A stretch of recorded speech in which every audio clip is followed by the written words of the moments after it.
মোর্শেদ বোকার মতো তাকিয়ে আছে মায়ের দিকে। শুধু তোর মা না, সাথে আমরাও এসেছি। ওপাশ থেকে বাবার কণ্ঠ শুনে মোর্শেদ এবার ঘরের ভেতর পা রাখে। তোমরা কখন এলে বাবা? নীরার সাথে কথা হয়েছিল, কই ও তো কিছু বলল না। আমিই মানা করলাম তোকে সারপ্রাইজ দেব বলে। বাড়ি থেকে এসেছিল তো প্রায় 3 মাস হয়ে গেল, অথচ বাড়িতে যাচ্ছিস না। ওদিকে তোর দাদি জানতো তোকে দেখার জন্য পাগল প্রায়। এক নিঃশ্বাসে কথাগুলো বলে যায় মোর্শেদের মা মনিরা। আর বলো না, অফিসে একটা প্রজেক্টের কাজ শুরু হয়েছে যার দায়িত্ব আবার আমার। দম ফেলার সময় পাচ্ছি না। তো ফুলবানুকে সাথে করে আনলে না কেন? তাকে আবার আনতে হয়, সেই উল্টো আমাদের নিয়ে এলো জোর করে। সারা রাস্তা খুব কষ্ট হয়েছে, অসুস্থ হয়ে গেছে, এখন মনে হয় শুয়ে আছে। বাবার কথায় ব্যস্ত হলো মোর্শেদ। আচ্ছা, আমি তাহলে দাদিজানের সাথে দেখা করে আসি। আরে ব্যস্ত হোস না, নীরা আছে সাথে। তুই বরং হাত মুখ ধুয়ে ফ্রেশ হয়ে নে, কথা আছে তোর সাথে। মোর্শেদ মাথা নেড়ে বেডরুমে যায়। ভালো একটা প্রস্তাব এসেছে বিয়ের, এই কারণেই ঢাকায় আসা। আমজাদ সাহেবের কথায় একটু বিস্মিত হয় মোর্শেদ। মিতুলের বিয়ে এত তাড়াতাড়ি? কেবলই তো ইন্টার পাশ করলো। তো কি হয়েছে? ছেলেরও তেমন একটা বয়স না, সদ্য ইঞ্জিনিয়ারিং শেষ করেছে। এখন আমেরিকার মাস্টার্স করতে যাবে, তার আগে বিয়ে করতে চায়। নীরার সাথে কথা হয়েছিল, ও তো বলল ভালোই হবে। তুমি কি বলো? এবার মনে হয় মোর্শেদ আকাশ থেকে পড়ল। নীরা কবে থেকে ওর বাবা মায়ের এত ক্লোজ হলো যে ওর আগে নীরাকে সব বিষয়ে জানাতে হবে? আর ও ডিসিশন দেওয়ার কে? ভালো মন্দ বোঝার জ্ঞানী বা ওর কতটুকু? নীরার ওপর ভীষণ রাগ হলো মোর্শেদের। কিন্তু বাবা সামনে বসে আছে বলে নিজেকে সামলে নিল। রাতে এ বিষয়ে নীরার সাথে কথা বলবে ভেবে রাখলো। মিতুল কি রাজি? আমরা তো এখনো কিছু জিজ্ঞেস করিনি। বরং তুমি চর নীরা মিলে ওর মতামতটা নিয়ে নাও। সবকিছু ঠিক থাকলে ছেলের সাথে কথা বলে ফিরবো। আচ্ছা, কথা বলে দেখব। উদিজানের পা টিপে দিচ্ছিল, মোর্শেদকে দেখে হাত কিছুক্ষণের জন্য ঢিলে হলো ওর। গাঢ় সবুজ রঙের গেঞ্জি আর ট্রাউজারে মোর্শেদের গায়ের রং ফুটে উঠেছে যেন। হালকা খোঁচা খোঁচা দাড়িতে মোর্শেদকে ভারী আকর্ষণীয় লাগছে। ধুস, কি সব ভাবছি। মনে মনে লজ্জিত হলো নীরা। গাল আরক্ত হলো ওর। মাথা নামিয়ে আবারও পাটে পায়ে মন দিল। ওদিকে মোর্শেদও নীরাকে এক পলক দেখে আটকে গেল। মেয়েটাকে আজ একদম অন্যরকম লাগছে। শাড়ি পরেছে আজ নীরা। গাঢ় বেগুনি রঙের শাড়ি নীরার ফর্সা শরীরে এঁটে আছে। ব্লাউজের ফাঁক গলে ফর্সা পেটের কিছু অংশ উন্মুক্ত। বোঝা যায় শাড়ির পরার অনবস্থতার ফল। তবুও মোর্শেদের বেহায়া চোখজোড়া সেদিকেই বারে বারে চলে যাচ্ছে। বহু কষ্টে নিজেকে শাসন করে দাদিজানের পাশে এসে বসল মোর্শেদ। ও ফুলবানু, এত প্রেম আমার প্রতি যে না দেখে থাকতে পারলে না, শেষ পর্যন্ত ঢাকায় চলে এলে? নাতি, কখন আসছিস? চশমা কানে জড়িয়ে উঠে বসতে চায় দাদি। উঠছ কেন? শুয়ে থাকো, তোমার না শরীর খারাপ? তোরে দেখবো আর আমার বুবুকেও দেখবো। তোদের দুইটারে ভালো মতো দেখি না মেলাদিন। আয় দেখি আমার চোখের সামনে, আয় দুইটা। নীরা আর মোর্শেদ দাদির সামনে এসে বসে। আর চোখে জনেই জনকে দেখে নেয় একবার। বেশ কিছু সময় পর দাদিজান বলে, এতদিন ধরে একা একা থেকেও তোদের মধ্যে কিছু হইল না? জোয়ান মানুষ তোরা, তাও শরীর এত ঠান্ডা কেন তোদের? আমি আরো ভাবছি এইবার বুঝি সুখবর শুনবো। এই আশায় কষ্ট করে এত দূর আসলাম। এখন দেখি তোরা বিয়ের এতদিন বাদেও খালি তাকিতুকি করস। দাদির কথায় নীরা আর মোর্শেদ জনারই লজ্জায় মুখ লাল হয়, কান দিয়ে ধোয়া বেরোয়। নীরা পারলে এখনই পালিয়ে যায়, কিন্তু দাদি বুড়ি শক্ত করে ওর হাত ধরে আছে। মোর্শেদ পরিস্থিতি সামাল দিতে মুখ খোলে। ও ফুলবানু, তোমার দেখি শখ আহ্লাদ এখনো 16 আনা। তাইলে চলো তোমার সাথেই বাসর সাজাই। তোমার নাতনি তো একটা নিরামিষ, তার সাথে আর কি করব কও? মোর্শেদের কথা শুনে নীরা চোখ পাকিয়ে তাকায়। আর তুই কি? তুই আরো বড় নিরামিষ। এত সুন্দর নাতনি পেয়ে তুই কি করছিস রে শয়তান? বউটারে আদর করবি, তাও বলে দিতে হয় কেন? আহ, দাদিজান এসব কি বলো? আমি কিন্তু চলে গেলাম। নীরা উঠতে নিলেই ফুলবানু নীরার হাত চেপে ধরল। এই দেখো, তোমার কথা শুনেই সে পালাই পালাই করতেছে, আর আমি যদি কাছে যাই তাহলে তো আমাকে তো খুনি করবে। ঈশ্বর, এতই সহজ? মেয়ে মানুষ আদরে সোহাগে একটু লজ্জা পাইল উমন করেই, তা বলে তুই চেষ্টা করবি না? পুরুষ হবে সাহসী, তোর দাদাজানের মতো, বুঝলি? কথায় কথায় খালি দাদাজানকে টানা। আমরাও কম না, সুযোগ পাইলে দেখাই দিবনে, বুঝলা বুড়ি? আচ্ছা, দেখি তো কেমন দেখাইতে পারিস। আমার চোখের সামনে আমার নাতনিকে চুমা দে দেখি। আমিও একটু দেখি তুই কেমন আদর পারস। কি হচ্ছে এসব দাদিজান? তোমার একটুও লজ্জা নাই? ছাড়ো আমাকে। নীরা মুখে কথাগুলো বলল আর মনে মনে বলে, ধরনী দ্বিধা হও। তার গাল এতই লাল হয়েছে যে মনে হচ্ছে এখনই তা ফেটে যাবে। তার নাকের ডগা ঘামে চিকচিক করছে। সে দাদির হাত থেকে নিজের হাত ছাড়িয়ে দৌড়ে বেরিয়ে গেল রুম ছেড়ে। এদিকে ফুলবানু হেসে গড়িয়ে পড়ছে। বুবু সত্যিই শরম পাইছে। তুমি বুড়ি, আচ্ছা বদ, কি দরকার ছিল এত খারাপ খারাপ কথা বলার? সব সময় জোর জবরদস্তি চলে না, বুঝলা? তোমার নাতনিকে আমি ভালোবাসি, ও যখন আমাকে ভালোবাসবে তখনই কাম সারা হবে, বুঝলা? মোর্শেদ দাদিকে জড়িয়ে ধরে। শোন বোকা, ওরে আজ অন্যরকম লাগছে আমার কাছে। আগের মতো খেউ খেউ করলো না। মানে বুঝোস, ও তোরে মেনে নিতেছে। নিলে তো ভালোই। খাওয়া শেষে রুমে এসে শুয়েছিল মোর্শেদ। মনে মনে খুব করে অপেক্ষা করছে নীরার জন্য। মেয়েটা দাদির ঘর থেকে আসার পর থেকে ওর চোখের আড়ালে থাকছে। খাবার টেবিলে নীরা খেতেই বসেনি ওদের সাথে। ও নাকি পড়ে খাবে। মোর্শেদ ঘড়ি দেখলো, রাত বাজে একটা, এখনো নীরা এলো না। মোর্শেদ একবার দরজা খুলে উকি দিল, আবারও রুমে ফিরে এলো। পায়চারি করতে করতে এবার ভাবলো একটু খুঁজে আসবে নীরাকে। কোথায় গেল? ভাবতে ভাবতে দরজা খুলতেই নীরার সাথে মুখোমুখি। তুই কোথায় ছিলি এতক্ষণ? সেই কখন থেকে অপেক্ষা করছি তোর জন্য। উদ্ধৃতি চিহ্ন। আমার জন্য? কেন? আমার সাথে কি দরকার তোর? নীরা একটু তোতলায়, ভেতর ভেতর কাঁপুনি টের পায়। মোর্শেদ কি দাদির কথা মনে করে এখনো ওর জন্য ওয়েট করছে? ভয় করছে কেন ওর? উফ, মোর্শেদই তো, অন্য কেউ তো না। মোর্শেদ একটু এগিয়ে এসে নীরার মুখের কাছে মুখ নিয়ে ফু দিল। তোর সাথেই তো আমার দরকার। শুনিস নাই ফুলবানু কি বলল? কি বলল? নীরা পিছিয়ে যায়, সেই সাথে মোর্শেদ আর একটু এগিয়ে আসে। নীরার নাকের ঘাম মুছিয়ে দেয়। এত ঘামছিস কেন? আমি কি তোকে খেয়ে ফেলবো? নীরা কিছু না বলে বড় বড় চোখ করে তাকিয়ে থাকে। ফুলবানুকে একটা খেলার সঙ্গী দিতে হবে তো নাকি? কিছুই বুঝিস না বুদ্ধু কোথাকার। নীরার নাক টেনে দেয় মোর্শেদ। আমি ঘুমাবো। নীরা মোর্শেদের সামনে থেকে সরে আসতে গেলেই মোর্শেদ নীরাকে ধরে ফেলে পেছনে থেকে। আজ শাড়ি পরলি যে, কি দরকার ছিল আমার মাথা নষ্ট করার? সামলাতে তো পারিস না। এই যে পেট বেরিয়ে আছে, এটা দেখে তো আমার মাথা নষ্ট হয়ে গেছে। কি করব এখন? নীরা তাড়াতাড়ি পেট ঢাকতে চায়। মোর্শেদটাকে বড্ড ভয় হয়, কি থেকে কি করবে কে জানে। ভালোবাসিস আমাকে? নীরার হাত থেমে যায়। কি বলবে? নিজের মনের খবর নিজে কি ঠিকঠাক জানে নীরা? থেকে চোখ পিটপিট করে তাকিয়ে নীরাকেই দেখছিল মোর্শেদ। চুলগুলো হেয়ার ড্রায়ার চালিয়ে শুকিয়ে নিচ্ছে। হালকা গোলাপি শাড়িতে ভারী সুন্দর লাগছে নীরাকে। মোর্শেদ অপলক তাকিয়ে নীরাকে দেখছে। আবছা আলোয় মনে হলো গুনগুন করে গান গাইছে। নীরা ঠোঁটে মৃদু হাসি ফুটে আছে। নীরার হাসি দেখে মোর্শেদের ঠোঁটেও হাসি ফুটল।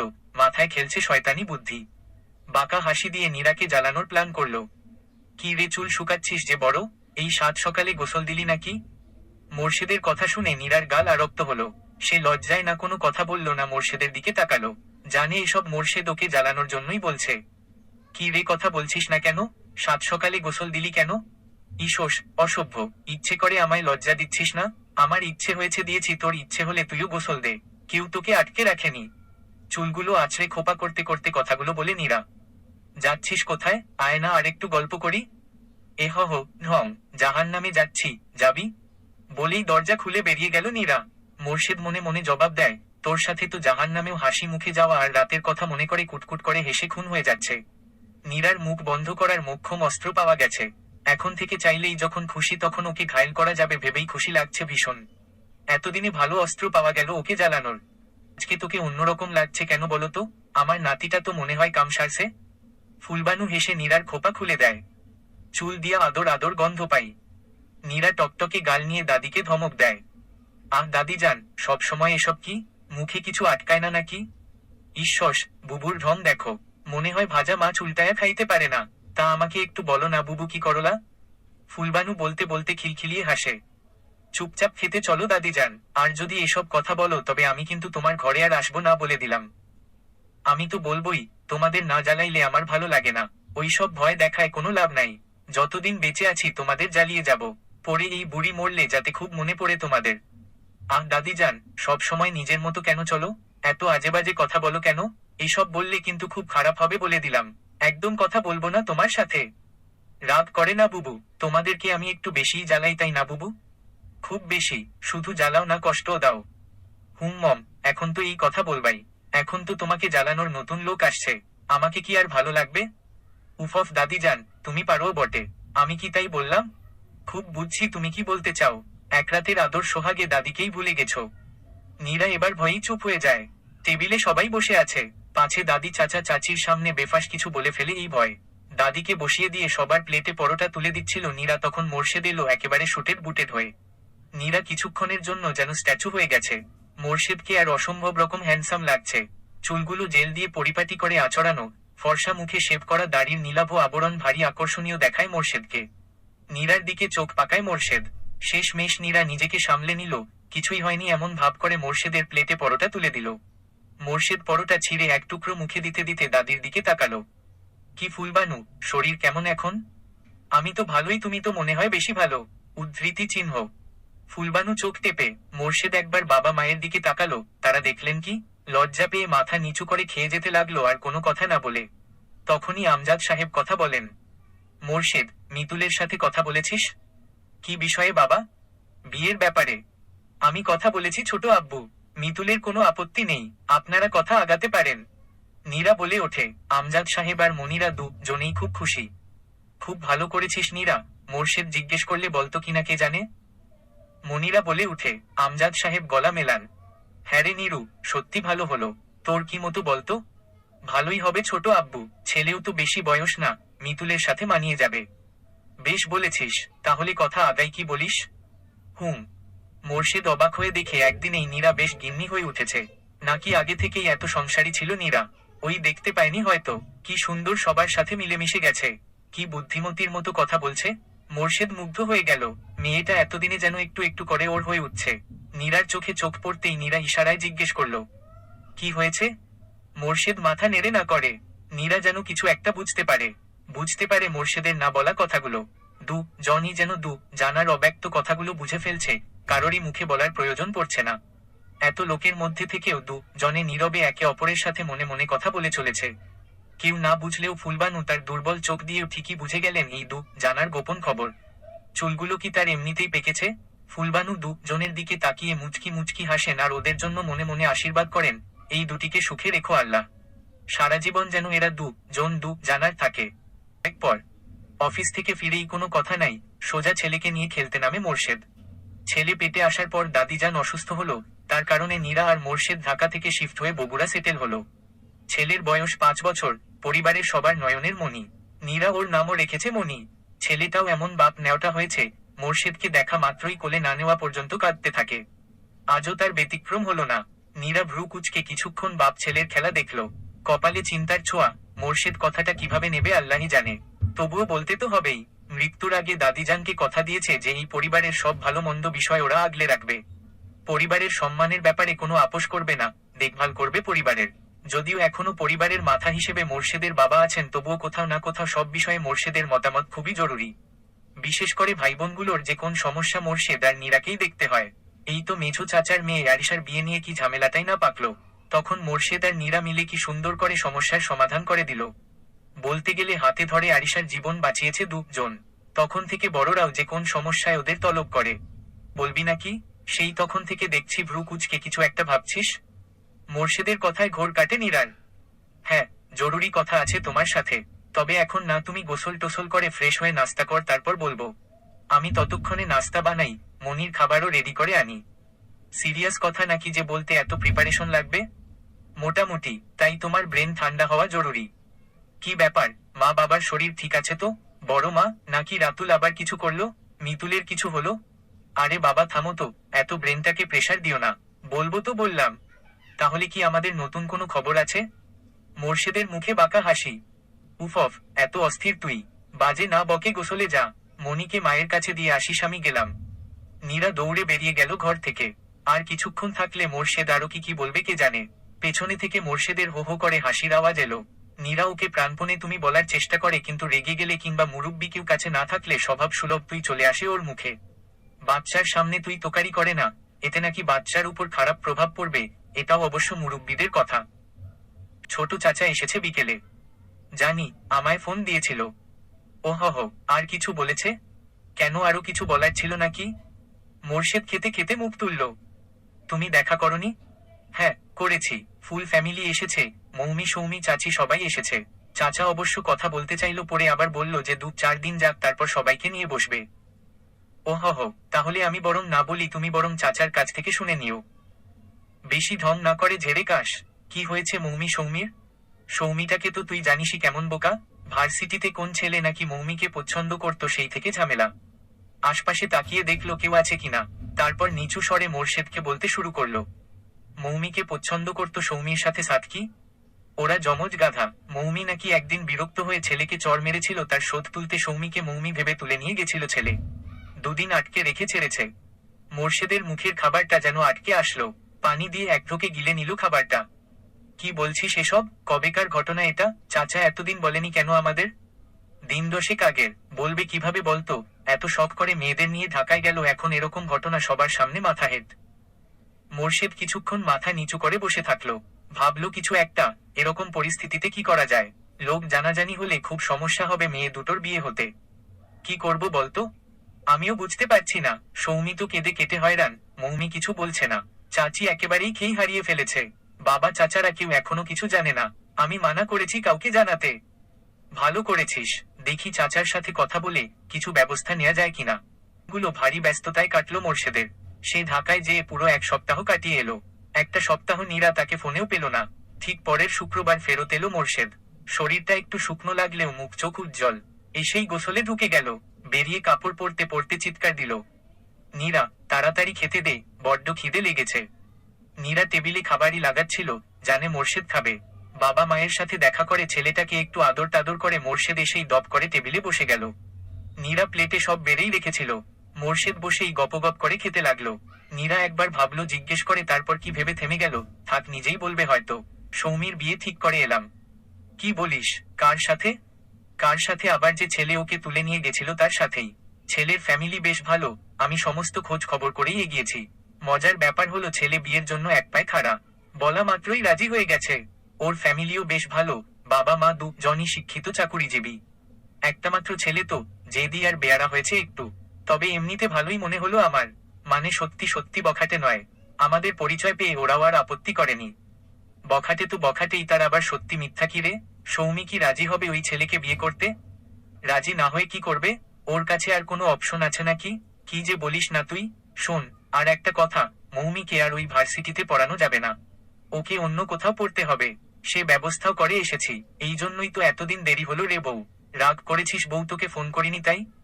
মোর্শেদ নীরাকে জড়িয়ে ধরল, গালে গাল ঘষে দিল। আদরে এতটুকুন হয়ে মোর্শেদের বুকে মিশে গেল নীরা। খুব চিন্তা হচ্ছিল তোমাকে নিয়ে।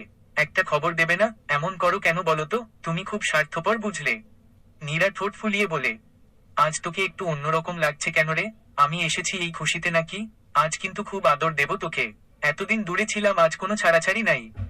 উফ, এত অসভ্য কেন তুমি? সব কথা মুখে বলতে আছে। আজব একটা মানুষ। মোর্শেদ নিবিড় করে জড়িয়ে ধরে নীরাকে। চুলে মুখ ডুবিয়ে ঘ্রাণ নেয়। নাক মুখ ডলে দেয় নীরার ঘাড়ে চুলে। নীরা শিউরে উঠল। অদ্ভুত ভালো লাগায় মুখ চোখ লাল হলো। কিছু বলতে চেয়েও পারল না। মোর্শেদের দখলে নীরা। দুজনের নীরব ভাষায় ভালোবাসার আদান প্রদানে ব্যস্ত। খানিক বাদে বেশ আয়োজনের সাথেই সৌমির বিয়ে দেয়া হলো। ছেলের পরিবার আসলেই ভালো। নীরা মনে মনে হাজারবার মোর্শেদকে ধন্যবাদ দিল। দূর থেকে মোর্শেদকে দেখলো ভালোবাসা আর শ্রদ্ধার দৃষ্টিতে। দেখলো ছোট চাচা আর চাচি মোর্শেদের হাত ধরে কেঁদে যাচ্ছে। নীরা বেশ বুঝলো ছোট চাচা এতদিন কি প্রেসারের মধ্যে ছিল। আজ যেন তার ঘাম দিয়ে জ্বর ছাড়লো। পেছনে মৌমি এসে দাঁড়ালো। নীরাপু, আমার না ভীষণ কান্না পাচ্ছে। কোনোদিনও সৌমিকে ছাড়া থাকিনি, এখন কি করে থাকবো বলতো? নীরা মৌমিকে জড়িয়ে ধরল। তুই আমার সাথে থাক, দেখবি কষ্ট কম হবে। আর একদিন না একদিন তো এমনটা হওয়ারই ছিল, তাই না? তোরও তো একদিন বিয়ে হবে। দুজনে তো আর চিরকাল একসাথে থাকতে পারবি না। বরং মেনে নে, তাতে কষ্ট কম হবে। কিন্তু আমার জন্য সৌমির জীবনটা নষ্ট হলো আপু। ও কত ব্রাইট স্টুডেন্ট আর আমি তো ফাঁকিবাজ। আমি সত্যি এমনটা চাইনি নীরাপু। মৌমি নীরার বুকে ভেউ ভেউ করে কাঁদছে। ওর জীবন কেন নষ্ট হবে বোকা? ওর ভালোর জন্যই তো তোর ভাইয়া ওর বিয়ে দিল। এখন ও নির্দ্বিধায় পড়ালেখা করতে পারবে। তুই এক ফোঁটাও ভাবিস না এটা নিয়ে। যা হয়েছে সবার ভালোর জন্য হয়েছে। এইসব নিয়ে ভাবনা বন্ধ কর। দূর থেকে মোর্শেদ ইশারায় জিজ্ঞেস করলো কি হয়েছে। নীরা ওকে আশ্বস্ত করে যে কিছু হয়নি, সব ঠিক আছে। ভালোই ভাইয়ের আনুষ্ঠানিকতা শেষ হলো। সারাদিনের দৌড়াদৌড়িতে ব্যস্ত নীরার ভীষণ টায়ার্ড লাগছিল আজ। একেবারে গোসল করে নিয়ে একটু শুয়েছিল ঘর আধার করে। চোখ দুটো ঘুমে বুজে আসছিল, তখনই পেছনে থেকে জড়িয়ে ধরল কেউ। প্রথমে আটকে উঠলেও পরে পরিচিত স্পর্শ টের পেয়ে নীরা আশ্বস্ত হলো। কি রে, এখন শুয়েছিস যে বড়? শরীর খারাপ লাগছে নাকি? ভীষণ টায়ার্ড লাগছে, আর মাথাটাও ধরে আছে। কি বলিস? আচ্ছা দাঁড়া, মাথা টিপে দিচ্ছি। মোর্শেদ মোলায়েম হাতে নীরার মাথা টিপে দেয়। কিছুক্ষণ চুপচাপ থাকে নীরা। মনি কোথায়? বাচ্চাটাকে আজ সারাদিন কোলে নেইনি। মায়ের কাছে আছে দেখলাম, ঘুমাচ্ছে। ওকে নিয়ে আর ভাবিস না তো। মা ওকে বেশ সামলাতে পারে। তোর কি বেশি খারাপ লাগছে? কফি খাবি? খাওয়া যায়। আচ্ছা, আমি বানিয়ে আনছি। উদ্ধৃতি চিহ্ন। আমারটা বেশি কড়া করিস না। Okay madam. এ কফি। মোর্শেদ কফির মগ বাড়িয়ে দিল নীরার দিকে। চল একটু বারান্দায় যেয়ে বসি। অনেকদিন ধরে বসা হয় না। মোর্শেদ অবাক হলো নীরার প্রস্তাবে। মনে মনে একটু খুশিও হলো। ওরও আজ ইচ্ছে করছিল বারান্দায় বসতে। দুটো চেয়ার নিয়ে বসলো দুজন। সৌমির বিয়ে উপলক্ষে সাজানো হয়েছিল বাড়িটা, লাল নীল বাতি জ্বলছে এখনো। নীরা আচমকা প্রশ্ন করে, আমাদের বিয়ের কত বছর হলো বলতো? 9 বছর মেবি। বাহ, তোর তো ভালোই মনে আছে। ছেলেরা সচরাচর এসব মনে রাখতে পারে না। নীরার কথা শুনে মোর্শেদ হাসে। কত সাধনা করে তোর মনে জায়গা করতে হয়েছে। পাক্কা 9 মাস লেগেছিল তোকে আপন করতে। দিন তারিখ কিছুই ভুলিনি, সব মনে আছে আমার। তারপর মনির জন্ম, দাদিজানের মৃত্যু, তুইও কেমন পাক্কা গৃহিণী হয়ে উঠলি দিনকে দিন। নীরার বেশ ভালো লাগছে মোর্শেদের কথাগুলো। এসব তো তারও মনে ছিল না। মোর্শেদ ওর সাথে যতটা অকপটে নিজের অনুভূতি শেয়ার করে ততটা নীরা পারে না। কেমন একটা জোরতা কাজ করে। কফিতে চুমুক দিতে দিতে নীরার বাবার কথা মনে পড়ে। মোর্শেদের সাথে বিয়ে করে ও সুখী, এই ব্যাপারটা বাবা দেখে যেতে পারলেন না। ব্যাপারটা মাঝে মাঝে খুব পোড়ায় নীরাকে। কি রে, কি ভাবছিস এত? তোর কথাই ভাবছিলাম। নীরা মোর্শেদের ঘাড়ে মাথা রাখে। ভাবছিলাম বাবা আমায় ঠিক বুঝেছিলেন। আমাকে একমাত্র তুইই সুখে রাখতে পারবি, এটা বাবা আগে থেকেই জানতো। কেবল আমি জানতাম না। জানিস, আগে তোকে আমার কি মনে হতো? মোর্শেদ আরো একটু আগলে নেয় নীরাকে। বাম হাতে নীরার ক্ষীণ কটিদেশ জাপটে ধরল। কি মনে হতো? মনে হতো তুই আমার জীবনে একটি রোদ ঝলমলে দিনে বৃষ্টি, যা পুরো দিনটাকে মাটি করে দেয়। আর এখন কি মনে হয়? এখনকার মনে হওয়ায় একটা টুইস্ট আছে। মনে কর, তীব্র করা রোদের দিনে মানুষ কিন্তু খুব করে বৃষ্টি চায় একটু প্রশান্তির আশায়। তুই এখন আমার জীবনে সেরকম কেউ। এখন রোদের তীব্রতায় তুই অনেকটা বৃষ্টির মতো প্রশান্তি দানকারী। তুই আমার জীবনের অনান, বুঝলি? আচ্ছা, আজ হঠাৎ এসব বলছিস যে? কখনো তো বলিনি, তাই আজ বললাম। এই পরিবারটাকে তুই যেভাবে সব পরিস্থিতিতে সামলে নিচ্ছিস দক্ষ হাতে, সেটা দেখেই মনে হলো কথাগুলো বলি আজ। দাদি যেন তোকে বেশ চিনেছিলেন। শুধু তোরই চিনতে দেরি হয়েছিল। তা হয়েছিল, এটা আমি স্বীকার করছি। শোন, তোকে একটা নিউজ দেওয়ার আছে। বলে ফেল। নীরা মোর্শেদের কানে ফিসফিস করল। কথাটা শুনেই মোর্শেদ চিৎকার করতে চায়। নীরা ওর মুখ চেপে ধরে। মোর্শেদ নীরার হাত সরিয়ে নিল। কি হলো, বাধা দিচ্ছিস কেন? সবাইকে জানাবো না? এখন না, আমার লজ্জা করে পড়ে বলিস। ওরে আমার লজ্জাবতী রে, এবার কিন্তু আমি একটা ছোট্ট নীরা চাই। আমার অনেক দিনের শখ, ছোট্ট একটা নীরা গুটি গুটি পায়ে হেঁটে বেড়াবে ঘরময়, কি মজা হবে তাই না? উদ্ধৃতি চিহ্ন। মোর্শেদের পাগলামি দেখে নীরা ভীষণ খুশি। আরক্ত মুখে মোর্শেদের দিকে তাকিয়ে থাকলো। লাল নীল বাতির আলোয় মোর্শেদের মুখ যেন চকচক করে খুশিতে। বড্ড সুখী সুখী লাগে নিজেকে নীরার। আচমকা মোর্শেদের হাত দুটো জড়িয়ে ধরে নীরা, মুখোমুখি বসে চোখে চোখ রেখে বলে, শোন, তোকে ভীষণ রকম ভালোবাসি। যুগে যুগে তোকেই আমার জীবন সঙ্গী হিসেবে চাই। আমার বাচ্চাদের বাবা হিসেবে তোকেই চাই। তোর সাথে বুড়ো হতে চাই। মোর্শেদের চোখ জলে ভিজে উঠল। এইরকম একটা কথা কতদিন ধরে শুনতে চেয়েছে সে। ভালোবাসি কথাটা অনেকবার বলেছে নীরা, কিন্তু আজ যেন সব অন্যরকম লাগছে। সবকিছু নতুন নতুন। মোর্শেদ আজ আর কিছু বলে না, কেবল নীরাকে বুকের ভেতর জড়িয়ে নেয়। মোর্শেদ মনে মনে বলে, আমার হার্টবিটের শব্দে বুঝে নে তোকে আমি কতটা ভালোবাসি, কতটা চাই। বুঝে নে, তোকে নিয়েই সহস্র মাইল পথ পাড়ি দিতে পারবো। পৃথিবীর আর কাউকে লাগবে না।